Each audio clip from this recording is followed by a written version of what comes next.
Hello world, Africa is not poor, rather it's being poorly managed. The traditional narrative about the continent, especially in the West, that African countries are poor and only survive on Western aid is not true, according to a new report. In fact, this so-called aid is making Africa poorer. In 2014, a study conducted by a coalition of NGOs and published by The Guardian, revealed that Western countries use aid to hide the sustained looting of Africa. The study showed that Africa loses nearly $60 billion a year through tax evasion, climate change mitigation, and the flight of profits earned by foreign multinational companies on the continent.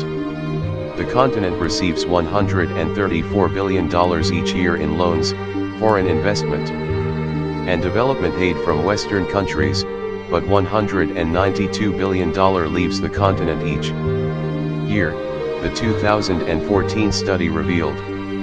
A new report published by Campaigners for Social Justice has confirmed what the 2014 study discovered. According to this latest report, Africa subsidizes the rest of the world to the tune of $41 billion every year. The study, titled Honest Accounts 2017, was authored by Global Justice Now, the Jubilee Debt Campaign, and other activists. Just like the 2014 study, the researchers of this latest report compared money going in and out of Africa. They discovered that the total amount going into Sub-Saharan Africa, made up of 48 countries, each year is $161 billion, while the total amount going out is $202 billion. This leaves Africa a shortfall of $41 billion. The outflows included debt repayments by governments and the private sector, multinational company profits, the brain drain effect, illegal logging, fishing and poaching, and costs associated with climate change. The researchers said all these activities milking Africa are carried out by Europeans, Americans, and the wealthy from Asia. According to details of the report, sub-Saharan countries in Africa received a total of $19.7 billion in aid, but paid $18 billion in debt repayments.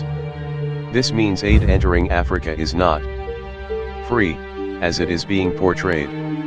Africans living in the diaspora send about $32 billion in personal remittances, but multinational companies took $32 billion in profits and illicit financial outflows, linked to misreporting the value of imports and exports, total some $67 billion, the report revealed. Furthermore, illegal fishing on Africa's waters, logging and the trade in endangered animals and plants by unscrupulous people from the rest of the world cost the continent an estimated $29 billion every year. Global Justice Now activist Aisha Dodwell said it is time for the world to stop the looting of Africa's resources. She explained the looting has stalled development and increased poverty across Africa. There's such a powerful narrative in Western societies that Africa is poor and that it needs our help. This research shows that what African countries really need is for the rest of the world to stop systematically looting them, Aisha said. People of the world, please spread the truth, share this and let the truth come out. We will stop the elite, it's only a matter of time.